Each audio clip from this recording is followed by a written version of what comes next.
So let's just recap on what we've discussed so far, what we've established so far.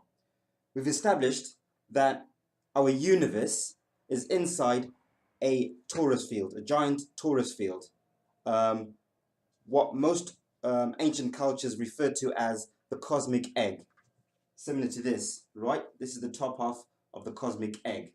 And we live inside this torus field.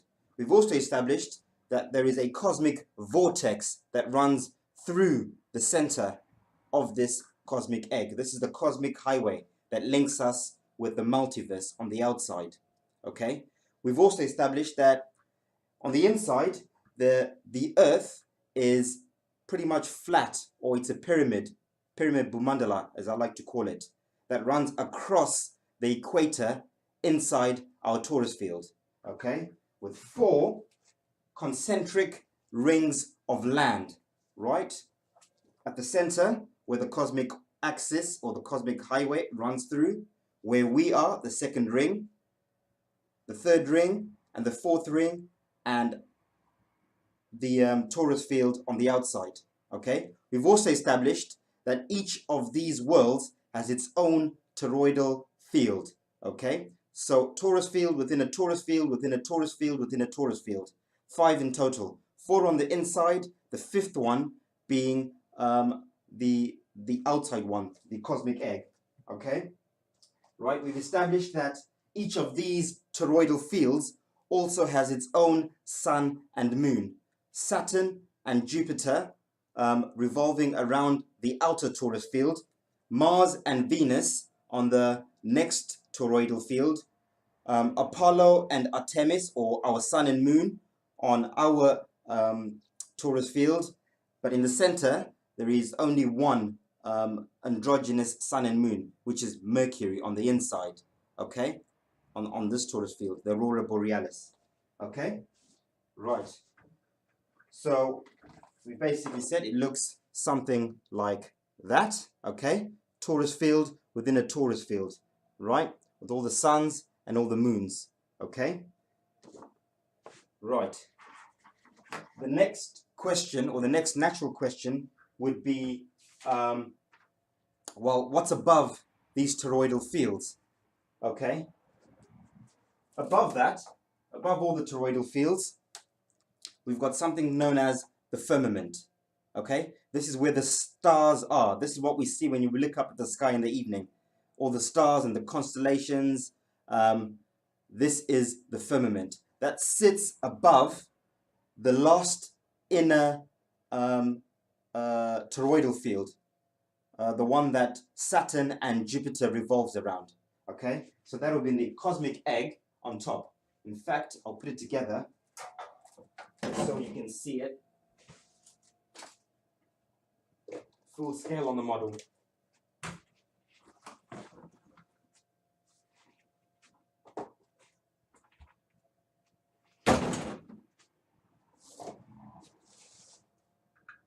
Okay. Please bear with me.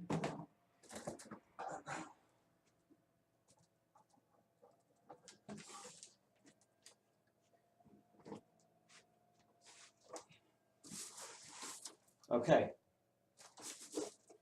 So hopefully, okay. So that's what it looks like, right? This would be the firmament inside this torus egg, okay? The sky that runs across, okay? So it's almost like a dome, okay? So we're sealed off from these realms above. And I'll explain all that in a second, right? So when we're looking at it from underneath, when we're sat on the earth, we're seeing all the constellations revolving above us, okay? So pretty straightforward, really. So that's the firmament, okay? So this firmament on its axis, right, is revolving, okay? There's motion, everything's moving above us, but the terra firma we're standing on is obviously not moving, okay? So this axis is revolving, it's turning the firmament with all the stars and the constellations and everything else. In turn, it's also affecting the motions of these toroidal fields that are spinning around us, like we discussed earlier on. Those toroidal fields are also carrying the suns and moons around, which is causing our days and nights and seasons and times, okay? And that in turn, that motion is also creating our weather, our winds, our currents, flows, airstreams, everything else. So it's one big system working together. It's a network starting from the cosmic vortex. Okay, so I hope that is clear enough. Okay, so what that would look like is something like this. Okay, now interestingly enough, okay, we talked about the planets. I suppose many people will be asking, what about Uranus and Neptune and Pluto? Okay, so I think Uranus and Neptune are the two realms above. Okay, so Uranus is the firmament above us. Why am I saying this? Well, Mother Gaia, we all know, is Earth in Greek mythology. Okay, Gaia was married to Uranus, right? The planet Uranus, as they tell us, Uranus was named after Gaia's husband, Uranus. Uranus married to Uranus. These two are married, okay? They go hand in hand. Same thing with Kemetic Egyptian mythology, okay? You've got Mother Geb. She was married to the Egyptian god Nut. And Nut is always depicted as the sky, okay? So Uranus, Nut, Uranus, same thing. Okay, they also tell us that Uranus and Neptune are kind of planets, but they're exoplanets. They don't go in the same category as these seven wandering stars. Okay, they put in a different category, and that's the reason why. Okay, Pluto was the planet Pluto was named after the Greek god of the underworlds, and that's because Pluto is the firmament below us, as above, so below. There's a firmament above us, but there's also a firmament below us, okay? Below the great sea, the great deep, the Gabadoka Ocean, as the Vedics called it, okay? So that tells me syncretically that there is a firmament and what the firmament is, and that shows you how I've come to that conclusion, okay? Above that, you've got Neptune. Neptune was named after the Greek, the keeper of the waters, okay? Which waters? The waters above and the waters below, okay? So Neptune is the keeper of the waters. This is the next realm. By the way, these realms above the firmament are very transcendental. We cannot go to these planets naturally. We all know that, okay? These are luminaries. These are suns and moons. We can't go to the suns or the moons, okay? Outer space does exist, like I said. It's beyond these Van Allen belts and these lands beyond. This would be outer space, okay? Definitely, we cannot go up here. This place is very, very transcendental. It's spiritual. You can only go there as a soul or a spirit or a star. All the same thing, okay? This is the only time you can go up there, and I'll explain all that in a minute, okay? So mainstream science tells us that there is Uranus, Neptune, and I'll explain how the heavens work. So there are 4 heavens and there are 4 hells. In fact, the Vedics say there are 7 heavenly realms and 7 hellish realms. Again, we'll go through that in a second. So mainstream science tells us that there's the Milky Way galaxy, Andromeda galaxy, and the Omega galaxy, and then the point of singularity. Okay, this is where Polaris is. Polaris is right at the top, okay? Right in the center of the axis, the cosmic axis. Right, everything is spinning around Polaris, just like we witness with our eyes. When you look up at the North Star, Polaris, you see all the stars are revolving, yeah, around Polaris, okay? Polaris is Brahma, the creator. This is Big Brother. So when you see that triangle with the eye that these elites show us, this is what they're trying to tell us, that Big Brother is watching, okay? Unfortunately, they're twisting it and usurping it and making it very occult. It shouldn't be an occult thing. This is something everyone should know, okay? This is Big Brother. This is our father. This is Brahma looking out for us, basically. Okay? So, right. Let's see what mainstream science says before we move on about the universe. So mainstream science tells us that we've got the 7 planets, right? We've got Uranus. In fact, they're saying the beginning was the Big Bang, the point of singularity, okay? This is where the Sirius star system is, so they tell us. But they make it very, they try and make it like it's a physical thing. But these places are very much transcendental. They're not physical places. These are spiritual, very higher divine. They, you know, we shouldn't try and debase it and make it sound very, very simplistic, because it's not. It's extreme. It's way beyond our comprehension. But I'm just gonna try and relay it the way we're taught in schools. Okay. The Big Bang, point of singularity. This is where everything begins. The next galaxy is Omega Centauri. Okay. Below that is the Andromeda Galaxy. Below that is the Milky Way, or Uranus, the firmament. And then we've got all our wandering stars below that. That's what mainstream science says, okay? And Pluto at the bottom. Pluto is always an exoplanet. They debate about whether Pluto is a planet or it's not. Do we count it, don't we? And this is why. Because Pluto is the firmament below us, okay? Right. Let's have a look at what the Vedics say about our cosmology. So the Vedics go into a lot more detail, right? The Vedics say there are 7 heavenly realms and there are 7 hellish realms, okay? The top realm is called Brahma Loka or Satya Loka. Like we said, point of singularity, where everything began. The North Star, God, this is the Holy Trinity. This is where they all began. This is where everything started, like I keep saying. The next round down, they're called the Tapaloka, okay? Right? The next round down is the Yanaloka, and then the Mahaloka, right? Or the Sphaloka. Spha as in stars, okay? This is now the firmament that we're showing with all the stars and the constellations, what we see when we look up, okay? They call this axis mundi, or where this point meets, the Dhruva, okay? This is where this is where we see the skies meeting with the cosmic axis, or the pole star, the Dhruva, okay? This is the Meridanda that runs through the cosmic axis, okay? And then they name all the different stars. They call Saturn Sanaisuru. They call Jupiter Brahaspati, Mars Mangal, Venus Sikuru, our sun Surya, our moon Chandra, and Mercury at the center, Buddha. Buddha, why Buddha? Buddha the messenger, okay? Buddha was the messenger of God. I'm going to explain why that is important and why Buddha is the messenger at the center. That's very important.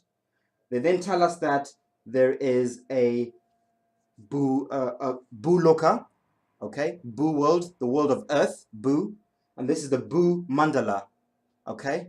The earthly plane, right?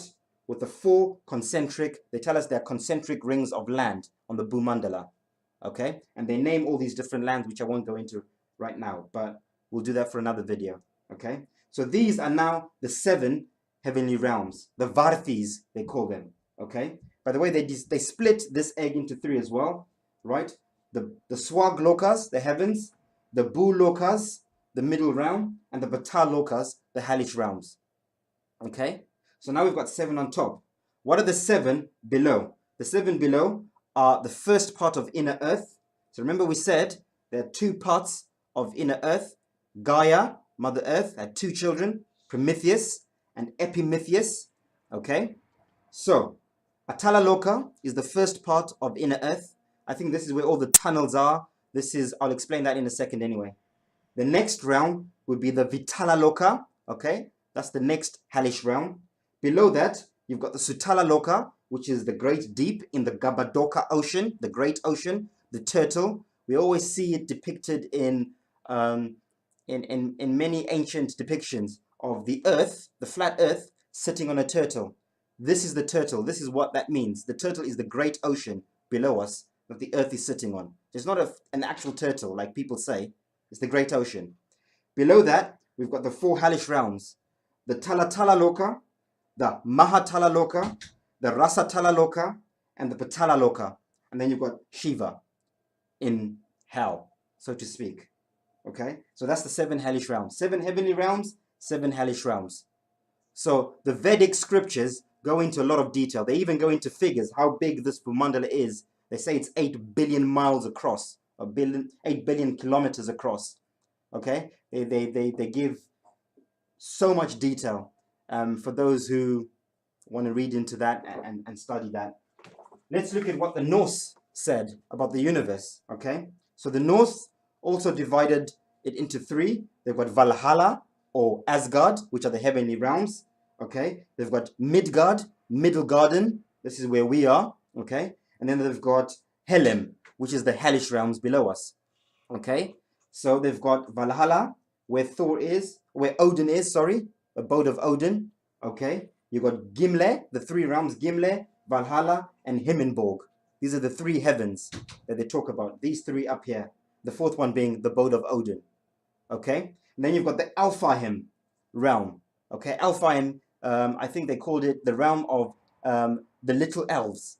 Little elves referring to the stars, because that's what they saw. When they saw the lights in the sky, they called them the little elves. This is Alfheim. Okay, they're named, and of course you've got the Bifrost Bridge. Okay, as in the Cosmic Highway, Bifrost Bridge, self-explanatory, right?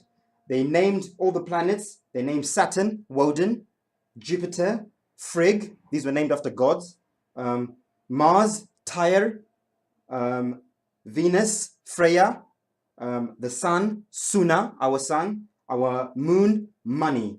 Okay, and then they named Mercury, Hermod, was also a god of a messenger of some sort. Again, that is very important. That messenger is very important. Of course, these all had their roles. The most common ones are obviously the messenger and Saturn, time. Saturn's always associated with time, Father Time. And I'll explain exactly why that is in a minute as well. Okay. The Norse also described these lands in great detail. Okay.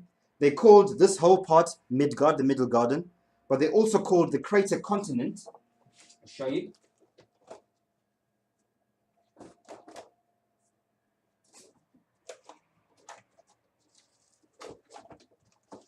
They also call the crater continent at the center Midgard, the Middle Garden, right in the center. Okay, so where Eden, where Shambhala is, that's Midgard. Okay, as you can see, right? Below that, they called Inner Earth, inside the Pyramid Bhumandala, the realm of the Svartalem. Okay, Svartalem meaning realm of stone spirits or dark spirits. I'm sure you can decipher what that means yourselves. Okay, and then you've got Aiga, which is the great deep, mother of the great deep, mother of the great oceans. And then you've got the realm of Loki, the bad guy, right? Loki at the bottom, Helheim, right? So these Nordics, the Norse, they describe these lands in very great detail. Midgard at the center, the Middle Garden, naturally, okay? This is Vanaheim, the land of the Vanir. Vanir referring to children of God, okay? The gods in Asgard at the top were called the Aesir gods, the gods of the gods. The gods where we are, the Vanir, were children of the Aesir gods. So they considered the beings that live here to be children of the Aesir gods, of the gods of the gods. Vanaheim. It's interesting because where I come from, in Africa, in Zimbabwe, the Shona word for children is Vana. So I was trying to decipher what Vanaheim was. I couldn't figure it out. Okay, so I used etymology, again, something that I've learned from Santos and syncretism. And I connected the dots. Well, Vanir, Vana, children. Vanir were children of the gods. Vanaheim, land of the children of gods. Vanaheim.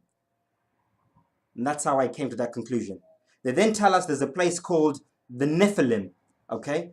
The realm of frost and ice, okay? This is the Nephilim, the ice wall. This is what they call the Nephilim, okay? And beyond that is where the Jutoinim live. Beyond the Nephilim is the land of the Jutoinim, the frost and ice giants, so they call them. So we see in a lot of mythology, they talk about the Nephilim, fallen angels, right? In the Bible, it talks about the Nephilim, fallen angels. right?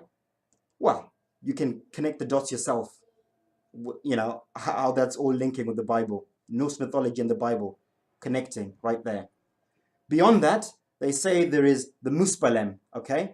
Muspelheim, the land of the fire giants, or the fire demons, whatever that means, okay? So you've got Midgard, Vanaheim, the Nephilim, Ice Wall, Jutoinum, beyond the Nephilim, and Muspelheim, okay? Underneath that is where you've got Svartalheim, like I said earlier on, the realm of the stone giants, okay? Or the dark giants. Oh, not stone giants, the stone dwarfs, or dark spirits, inner earth, okay? This is where maybe you get a lot of conspiracy theorists or alternative researchers who talk about the reptilians. Perhaps this is where they come from, these reptilians that we're always talking about, from inner earth, inside the Bhumandala, or possibly from the great deep, who knows, right? Doesn't really matter at this point, okay? I could do the same thing with Norse, or with the Greek. I syncretized the Greek as well. The Greek, you know, Uranus, like I said, Uranus. Uranus was married to Gaia, right? You've got Zeus at the top. You've got Hera, who was Zeus's wife, so that's the next round. You've got Poseidon. You've got Polos, which is the North Star, and Zeus. They named the planets. They named this the ether, by the way. They actually named it the ether, right? They named the planets. Saturn was Kronos. Jupiter was named after Zeus, so Jupiter is Zeus as well. Mars is Ares. Venus is Aphrodite. Our sun was Apollo. Our moon was Artemis. And then you've got Hermes, the messenger, again at the center. Kronos for the time, Hermes the messenger. Okay, Kronos is first, time. Hermes is the last one, the messenger. All of these also had their own different roles and their own different things, okay? Then you've got Mother Gaia with the two children, Prometheus and Epimetheus, okay? And then at the top, you've got Atlantis. This top bit is Atlantis, the concentric rings of Atlantis. The center, as you notice, is a crater continent now, okay? This is the sunken continent of Atlantis. This is where that myth comes of the sunken continent. Remember earlier on I said, I think there was a capstone, okay? I think this land was not always a crater, but something happened for it to become a crater. It was actually above, so it was a proper pyramid. Interestingly enough, if you look at the pyramids in Egypt, yeah, the Great Pyramid in Egypt, it's missing the capstone at the top. I think that's symbolical. The ancients were trying to tell us something, okay? So if you go to Egypt and you look at the biggest pyramid, I forgot what it's called, the capstone is missing. On our pyramid, on the earth, the capstone is also missing. Okay? Interesting. It's now a crater. So they were telling us something there, right? Back to this, okay? And then you've got Pontus, below Mother Gaia. You've got Pontus, who was the keeper of the seas. And then you've got Hades, right? In Tartarus. They call Tartarus hell, and Hades resides in Tartarus, okay? So that's Greek mythology, right? And then the chaos on the outside. You could do the same thing with the Egyptians, okay? Right? The Egyptians, you've got Amun at the top, right? Amen, Amun, God at the top, the creator, right? You've got Neith, his wife. You've got Hathor. You've got Nut, who's married to Gaia, okay? The husband of Mother Geb, not Gaia, Mother Geb. So Geb and Nut are husband and wife. The firmament above us and the earth below us, okay? They also named all the stars, all the wandering stars, okay? Saturn, now this is quite controversial. This is just my own secret. This is not confirmed. This was just me coming up, trying to decipher it myself. It could be wrong. If someone can correct me, that'd be great. But I think Osiris is Saturn. That's Osiris, okay? Isis is Jupiter, okay? Deshur, for sure I know, is Mars. Sekhmet, again for sure I know, is Venus. Ra, for sure I know, is our sun, Ra. I think everyone knows that. And Khonsu is the moon, okay? And then you've got Thoth, for sure I know, again, messenger, okay? And then you've got Horus, the god Horus, keeper of the winds. Which winds? These winds. Toroidal field, the toroidal fields around the earth. These are the winds. So when they say this is the keeper of the winds, these are the winds that it's keeping. Okay? By the way, you read in the Bible and in other scriptures, they talk about the four corners of the earth. These are the four corners of the earth. Okay? The four rounds are the four corners. The four winds. They talk about the four winds in the Bible. Which are the four winds? The four Taurus fields. These are the four winds talked about in the Bible. Okay? And then below that, the Egyptians, the Kemetic Egyptians, they called the great deep Mother Sobek. Sobek, the keeper of the waters. Okay? And then you've got Atum, the tomb, right? At the bottom. Okay?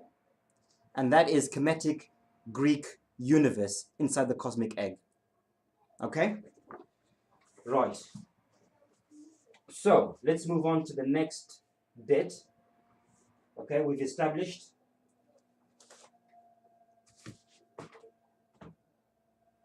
okay, let's talk about the ages. Okay, in particularly in the Indian cultures, they talk about the four ages. Okay, these are ages of consciousness. So everything is cyclical in life. You know, there are peaks and troughs.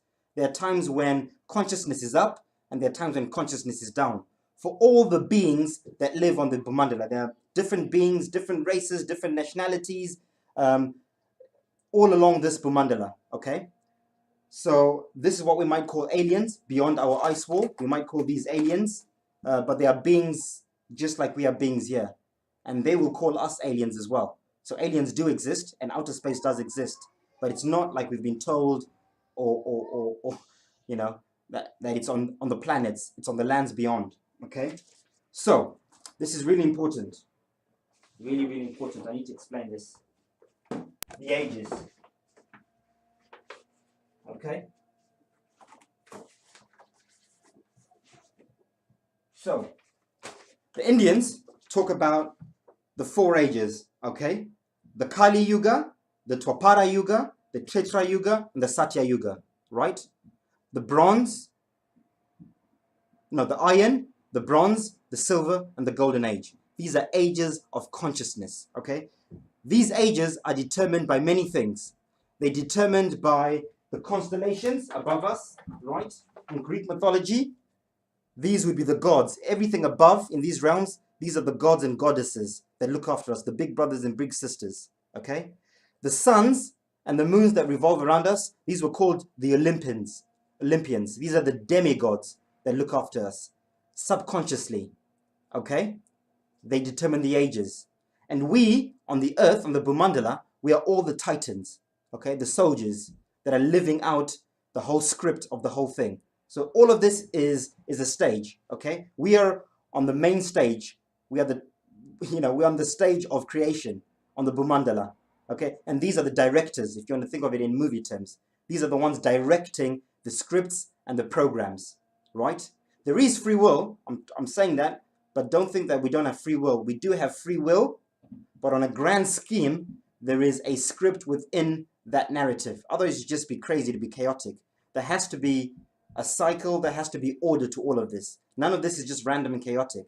There's an order, there's a cycle, there's a system to all of it. Okay? So, interesting enough, I noticed something very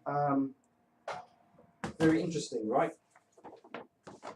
These toroidal fields, the Van Allen belts that are around all the earths, okay, these are constantly growing, expanding, and contracting. Okay, this is what creates our ages. In the Vedic scriptures, they talk about a 26,000 year cycle of consciousness. Every 26,000 years, we shift within that 26,000 years from the iron to the golden age. So every 6,400 and whatever years, we go from one age into another. Okay? And even within that, there are ages, which are what we call the zodiacal ages. The age of Aquarius, the age of Aries, the age of, all the zodiac constellations. And those are all conscious ages. So there are smaller ages within bigger ages within bigger ages. Okay, so everything is cyclical. Okay, so there's a 26,000 year cycle, and then within that there's a 6,400 year cycle. Within that there's a 2,100 year cycle. Okay, we've just come out of the age of Pisces, which was the whole Jesus thing, fish, Pisces. We're now going into the age of Aquarius, the water bearer.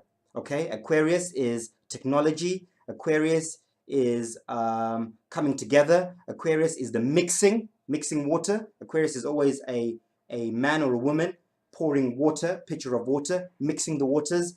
This is now where things are now being mixed. Knowledge is coming out. Technology. This is the age of Aquarius. Okay, this is where we are now, right? So these toroidal fields, the Van Allen belts, the aurora borealis and all that, they have a significance in that. So we're at a very, very special point at the moment, right? Because we're shifting, we're approaching a 6,400 year cycle shift, which also coincides with the 2,100 year cycle. So not only are we shifting consciously, like we did in the last shift during the age of Jesus or Pisces, we're now shifting physically. Like I said, these toroidal fields are expanding and contracting. During the golden age, there are no toroidal fields inside our universe. Okay, let me find a proper one, just so we can see it properly. Okay, there are no torus fields in our universe in the golden age. Everything's connected. We are at the peak of consciousness everywhere in the universe. Yeah, it's the golden egg. Okay, all these toroidal fields expand outwards over time. It's almost like the cosmic egg is breathing in and out. The womb of creation breathes in and breathes out, breathes in and breathes out. And these toroidal fields follow that breath created by the axis mundi. Okay, so when God, okay, is breathing in, okay, Brahma, this is when the torus fields are spreading out. This is over thousands of years. And breathing in, the torus fields close again. We're now in the dark age. Out and in. At the moment, we are ascending. We're on the upward cycle. Okay, so the torus fields are expanding. This is what is causing this conscious awakening that is happening at the moment. This is why we are consciously waking up at the moment, because we are picking up the frequencies, okay, of this toroidal field at the center, the aurora borealis, coming from the messenger, okay, the demigod Mercury, Hermes, Thoth, Buddha, at the center. Remember, everything's interlinked. They tell us, mainstream science, at the center, in the magnetosphere at the North Pole, there is an electromagnetic field that's being affected by the sun. Which sun? This sun, the black sun of intent, Rahu. This is it at the center. So the frequencies we're picking up subconsciously that are creating this awakening that we're all talking about, the vegan movement, the flat earth movement, people just questioning government, you know, what's happening with Trump, with everything, all this craziness. People are now becoming more aware. Before, we never questioned. We just followed whatever we're told by governments. Now we are questioning things a lot more. Why? We're getting more intelligent. We're waking up. What's waking us up? It's this energy that is growing out of Eden, out of this torus field, and heading towards the outer bits. So we're heading towards the golden age. We're now coming out of the dark age. In the dark age, all of them are closed in. As we head towards the golden age, they open up until they are assimilated into the outermost, into the egg. And there's nothing. And then everything grows back again, and we descend back into the dark ages of consciousness. Everything is closed off again, including our minds, physically and metaphysically, spiritually and mentally. Okay? So, likewise, the toroidal field around where we are, around here, is also spreading outwards. It's also opening up. Okay? So you hear NASA, they were telling us, or mainstream science, for a long time they were worried about the ozone layer opening at the North Pole, okay? Which would bring an end, which would be the end of the world, which would destroy the world, the ozone layer. Well, there's some truth in that. The ozone layer is this torus field growing out. And it will destroy the world, but not physically, metaphysically. It will destroy the paradigm. A new age will come in. That's the apocalypse they're worried about. Their paradigm, these elites that run the world, they're worried that their age of ruling over the masses will end. And it is ending because people are waking up. We're questioning now, right? We're not just following. We're now researching and thinking for ourselves, okay? Because the ozone layer is opening up, okay? This torus field is growing at the center. And we are picking up the frequencies. Well, most of us, some of us. Not everyone will. This happens really slowly. Okay, there's a process to it. It can't happen in an instant. It has to happen slowly and gradually. Some will pick this up a lot quicker than others. Some are waking up quicker than others. Some need time. Some won't wake up. Some will die asleep. And that's fine. And they'll reincarnate. And they might wake up in the next reincarnation. Okay, and likewise. So this outer field is also expanding. Okay, the Van Allen belt. They're telling us that very soon they'll be able to leave the Van Allen belt. They're very excited about going to Mars. They were saying that we can't leave the Van Allen belt, but soon humans will be able to leave the Van Allen belt. Okay? And that's because the frequency is changing, A, and B, the Van Allen belt is growing outwards as well. Okay? So there'll be holes in this ozone layer as well. Right? So this is a very special time for everyone on this Bhumandala. I think the people out here, or the beings out here, they're also having their own conscious shift of some sort, right? Some of them will probably be getting ready to come in, the good ones, and the bad ones will be getting ready to go outwards. Because in is always good. You want to go in and up rather than out and down, which I'll explain in the next video. Okay? So this is what's happening. This is the conscious shift that is currently taking place, right? We need to be picking up these frequencies and we need to be aware of what's happening, okay? In the Bible, by the way, it talks about the North Star. There's the story of the birth of Jesus Christ, right? And the three kings were told that when you see the North Star in the sky, that is what you should follow. Follow the North Star. And that North Star will lead you to where Christ is, where Christ is being born. Okay, so that story is an allegory of what's happening now, right?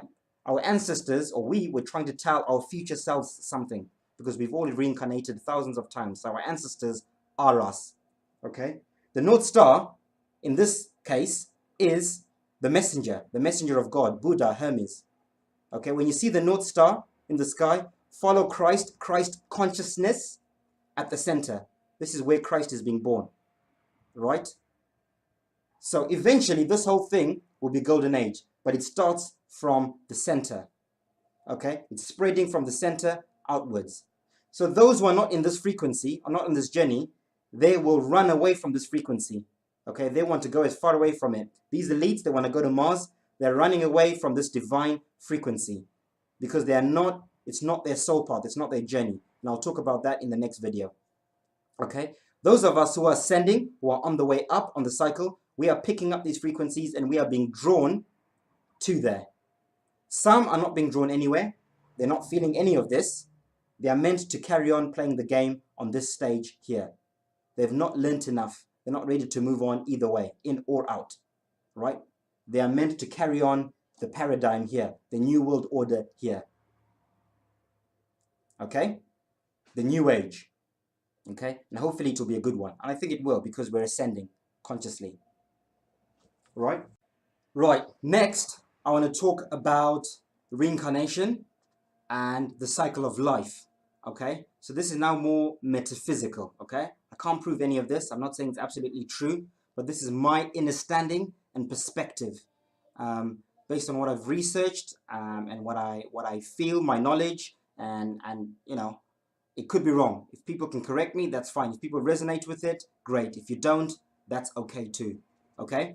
So, remember earlier on I said that we're all stars. Everything is a star. And we are all reflections of God. Every single one of us. Everything that is conscious is a fragment of the whole. The whole being Brahma at the top. Okay? God. So we are drops in the ocean of consciousness. Okay? So in the beginning was the Holy Trinity at the top. Okay? and they birthed many, many souls, including you and me right now. Okay, we are souls birthed out of the whole, out of God. It tells us in the Bible, God breathed air into Adam, right? So that air is consciousness. Okay, that is what consciousness is. The Holy Spirit. That is what we are. We are Holy Spirits. Everything is a star. All is a tune. All is a moon, as Santos always says. So this is where we were. Remember, we're talking about the different realms, the 14 different realms that the Vedics talk about. Okay, and this is where the cycle of life happens, and this is how the cycle of life happens. So first, you're one with the whole. You are there born or created as a soul, individual soul. You then become a fallen angel. So you experience independentness for the first time in this top realm, which is, let me get this correct, okay? Which is the Tapaloka in Vedic cosmology. This is where you've experienced your first life as a single soul, as an individual soul, right? You then go into the Yanaloka, right? You become a fallen angel again, right? You then go into the Mahaloka, you're a fallen angel again. And all this time, you're falling in consciousness as well, okay? So the further you are from source, the further down your consciousness is falling, okay? Right? And up here, you're still in the heavens. You're still an angel, but you're becoming a fallen angel, like it says in the Bible, okay? Once you leave the Mahaloka, the stars, once you leave the skies, you're no longer an angel now. You're now in time. This is where time comes in. Chronos, Saturn, Father Time, Sine Suru, Father Time. This is the first place you incarnate into. You incarnate into the planet Saturn. You then become a demigod, right? As the Greeks put it, right? You're now influencing, yeah? You're now a director, of the Titans. We are the Titans on Earth, okay? So you do your time in there. You then reincarnate down to the next sun, which is Mars, okay? You're now influencing the beings on those lands where Mars is. And then you incarnate into the next one, which is our sun, Apollo. You're influencing the beings where we are. So right now in the sun, there are beings that are influencing us. So you hear this movement about people saying, I'm sun gazing. Okay, I look up in the sun and I sun gaze and I meditate and whatever. That's because you're communicating with the beings right now, the souls in the sun, subconsciously. That is what prayer is. That is what meditation is. You are trying to connect with souls in all these other realms, mainly in the suns. Okay? From the sun, your next incarnation is into Buddha, Hemrod, into Mercury. Okay? You're now a messenger. Okay? You're getting ready to deliver the message from the demigods to the Titans. Okay? At this point, you're now maybe at 65% consciousness. Okay? You're now ready to descend into the physical. Right? And once you're in the physical, this is when you forget now. This is where we will now have the amnesia. Because now you're on the stage of creation. You're now truly an actor, acting out the directives and the ages and everything else. You're now experiencing your own simulation, as well as the collective one of wherever you are. So your first incarnation is into Shambhala, Eden. This is where you first become a fallen angel. You do your time in there, right? And after a while, you either reincarnate or sometimes physically, depending on the ages, but mostly you reincarnate into where we are, okay? And you now become a human being like we are now, okay? So these elites that are ruling us, these are fallen angels, and I think some of them are also beings from the underworld that are influencing us at the moment in the dark age, for now. So these fallen angels, some of these elites that are ruling us, okay, this is why they've been a lot more intelligent than most of us for a while, okay, because they're fallen angels. They're coming from the center going outwards, okay, right? And we are going the other way, but the scales are balancing, right? We're getting to a stage where we're going to be balancing the scales very soon. Well, we are already. We're catching up. They are falling in consciousness. We are rising in consciousness, the rest of us, most of us, the good ones. Okay? So once you've done your time here, you reincarnate many times through the moon. Okay? The moons are processing centers or reincarnation realms where when your soul dies, you go into the moons, you assess yourself. No one judges you. You're not judged by anyone. You assess yourself and you come back and you work out your karma or whatever you need to work out. Because remember, the meaning of life is birth, experience, growth, and move on. So if you haven't learnt enough and you haven't grown enough, you must come back down and play again. Work out your karma and learn as much as you can before you can move on to the next stage. Okay? These beings, because they're fallen angels, okay, they automatically will be drawn to the worlds outside. Okay? Because they're going outwards and downwards.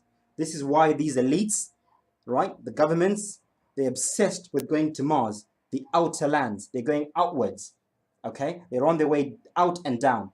Right? Right? These worlds are not necessarily hellish, as in hell. I don't think so. But I think they are disconnected from nature and from source. There's a difference between intelligence and intellect. So there might be a lot of intellect out here, technology, cities with amazing technology out here, but not so much knowledge, gnosis, okay? They're disconnected from nature and from things of transcendental things, spiritual things.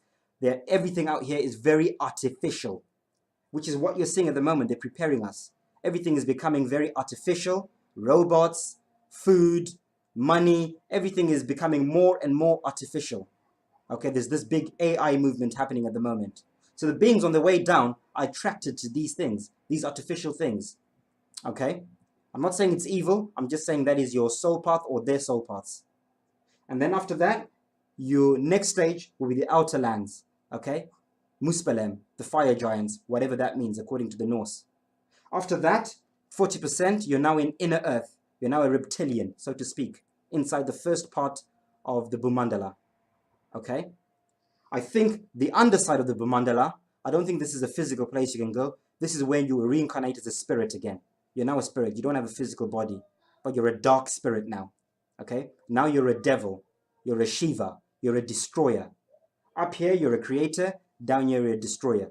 So you are trying to gravitate people, right? You're influencing people up here as well, subconsciously, right? When they say that the devil has influenced you, these are the beings, the beings out in these worlds down here, trying to subconsciously influence you. All your bad thoughts, all your negative thoughts are coming from the frequencies from these beings under here. You then get to 30%, 25%, 20%, 15%, 10%. There's hardly any light left in you. Okay? You're now truly, a fallen angel in the truest sense of the word. Okay? But then you work your way back up again. Once you're down here, right, the cycle of life, you can't be here forever. You've got to come back up again. But this is all happening over millions or thousands of years or whatever. Okay? You then come back up again. 15, you are ascending. You're now becoming a shooting star. You're shooting back upwards. Okay? You go through all the different rounds again. The reverse. You're here, then you're here, and then you incarnate where we are. Okay?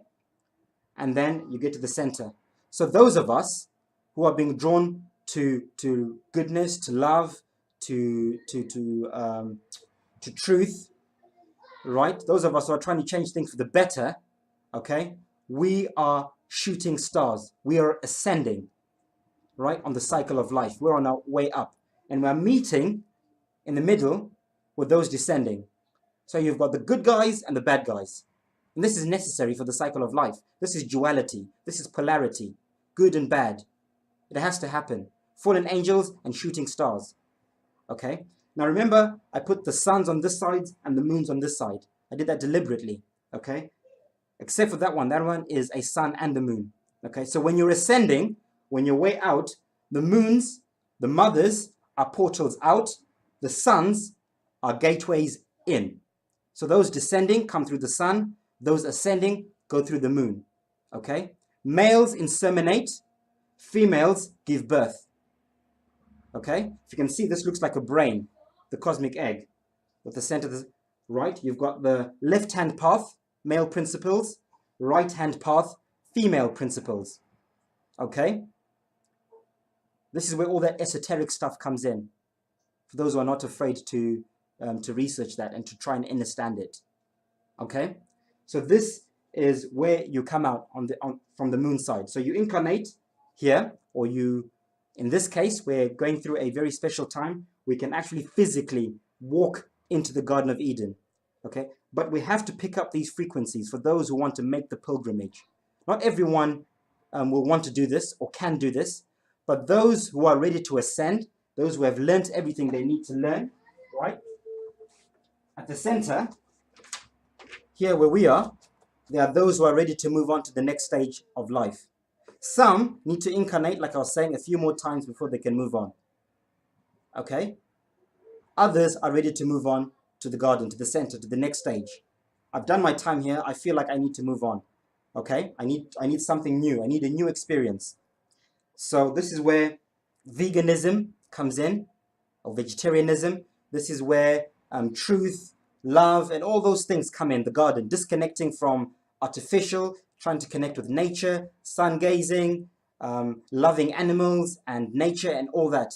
You're preparing yourself for the garden. You have to prepare yourself. Because if you don't, you cannot be able to withstand the frequencies here, because the frequencies in this dimension are much, much, much higher. Okay? So if you want to make the physical pilgrimage here, you need to be prepared. Okay? Because if you don't, you will just get, your body and your soul will not, you'll get zapped and you'll just reincarnate back here again, back to square one. You'll die on your way there. Okay? Because the Van Allen belt, the frequencies there, you will not be able to withstand them. So those of us, you hear me talking a lot about this pilgrimage to the North Pole. Follow the North Star when the time is right. I'm going to make a little prediction. I know they say you should never put dates or make prophecies, but I am. I'm going to say Vision 2020. 2020, I think this Aurora Borealis or Van Allen belt will be high enough for us to see the North Star, for us to see Mercury. This is Planet X that they talk about. This is planet Nibiru. They say that comes around every 26,000 years to destroy the world. This is it. But it's not a physical destruction. It's a metaphysical destruction, a new age. Okay? So when the time comes, and I think 2020, those who see the North Star and want to make the pilgrimage, not everyone, okay? If you don't want to, you don't have to. Your next incarnation could be in there. You can stay here and stay for a bit longer, and when you ascend, or when your body dies, your soul can ascend into there and reincarnate into there. But I certainly feel like I want to make a physical pilgrimage when the time is right. Okay, when the time is right, we will make a mass pilgrimage, and we'll know. It also says in the Bible that Christ will come like a thief in the night. Okay, what's Christ? Christ is the energy, Christ consciousness, the energy coming from this toroidal field at the center, from the messenger of God. That's Christ. That's coming like a thief in the night. I had my awakening last year, right?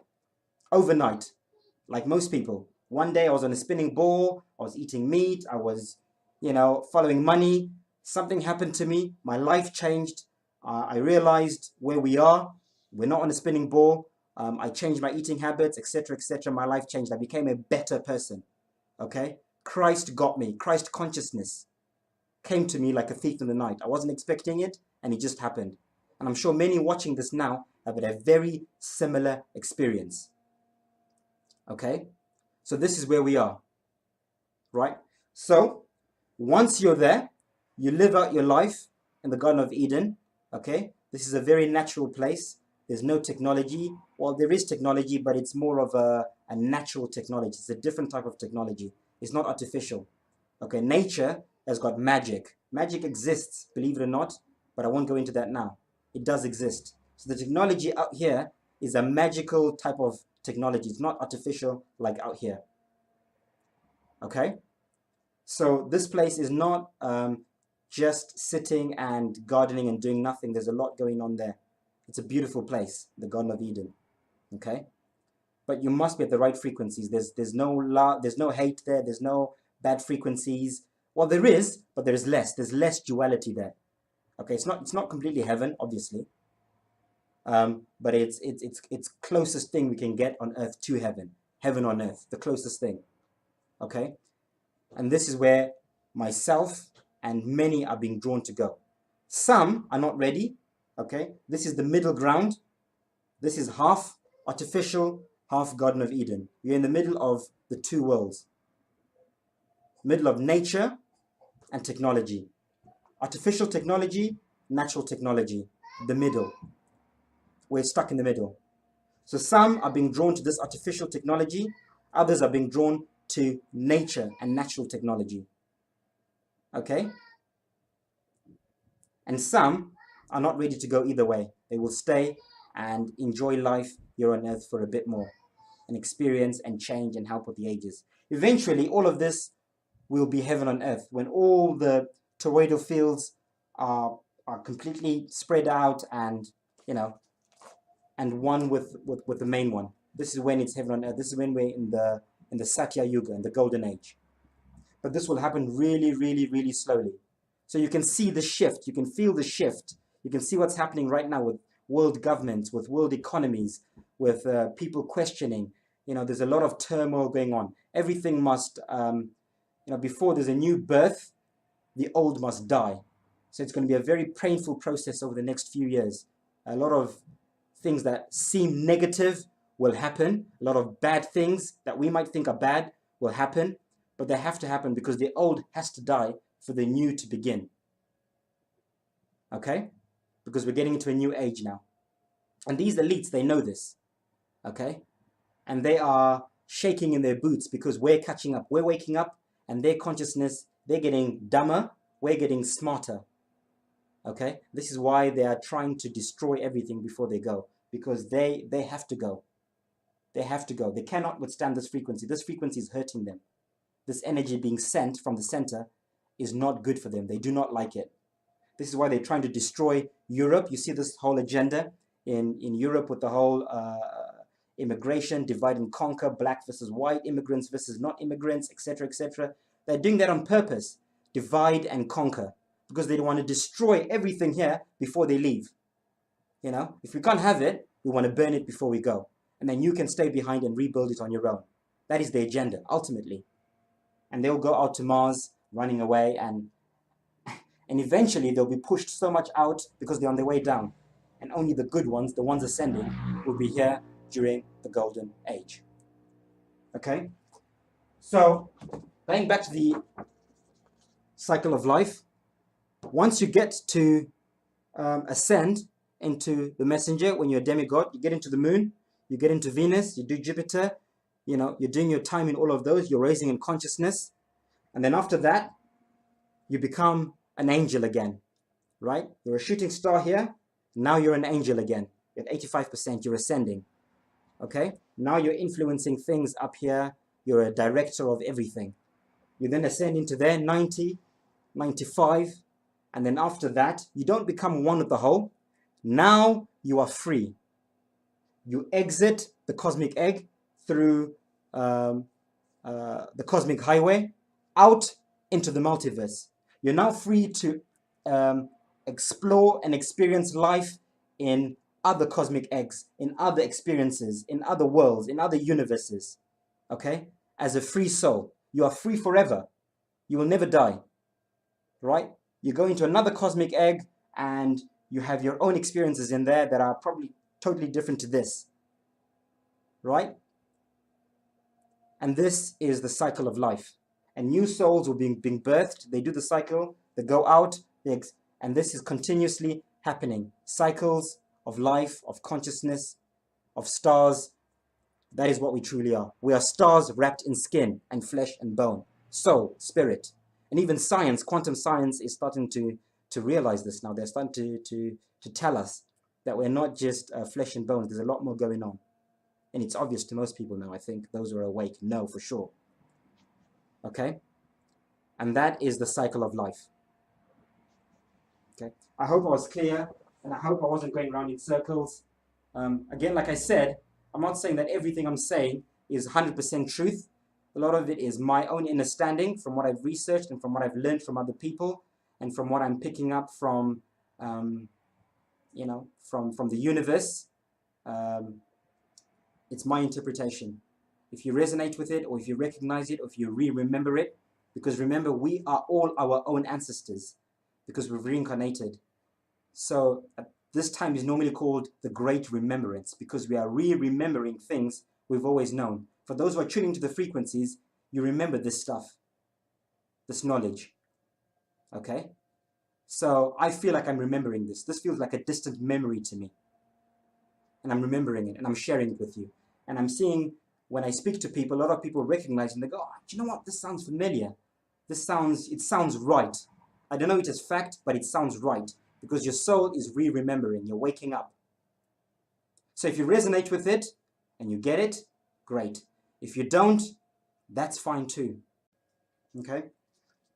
By the way, I also think that there are souls here on earth right now, right, who are here to help. So perhaps they've ascended already a few times. They may be a few steps ahead. They may be at the moon stage, or at the Venus stage, or even at the Garden of Eden stage. But they chose to reincarnate and come back here to where we are to help with the shift.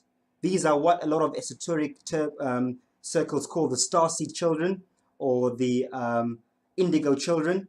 These special children that are born special, in a way, I guess. So these are the children that are here to help ascend the process. There are many people on earth right now who say, I was born and I don't feel like I belong here. I don't feel like I belong in a body. I don't feel like, I feel like I'm here for a reason beyond just living. There's something going on from when they're born. There are many of these people here. And those, many of you listening now will recognize what I'm saying.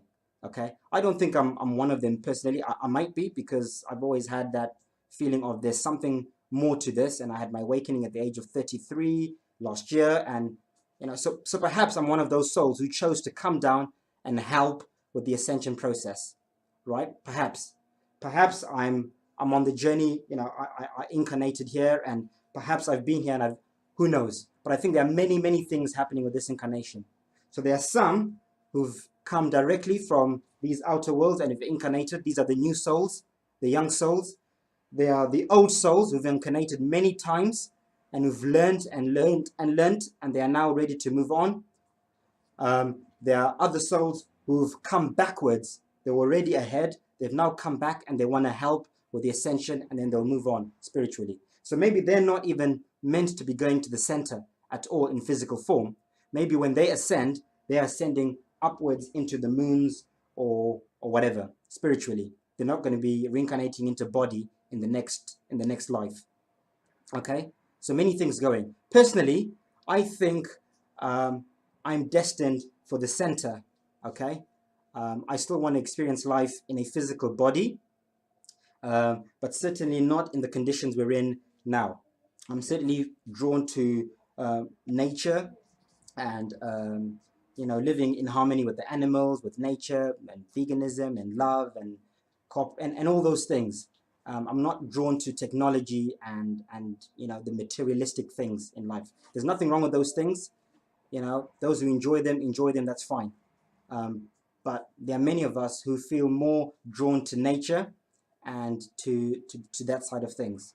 Okay, and that's my journey. So I think for sure, this is my next incarnation, the center, in physical form. Okay, I just wanted to put that out there. Really quick. Nice, well done. That was very, very well done. To explain the cosmos in under an hour, you've got to be, you've got to have the whole concept conceptualized. You've got to have it clear, and you've done that. That's brilliant, and you've syncretized lots and lots of different things. You've salvaged, the heliocentric, ridiculous, explanations, but you've found the truth in what they're trying to say and how to explain it properly, because this is what I do too. For instance, one example, the atom. They tell you there are three things: the neutron, the proton, and the electron. But they don't understand.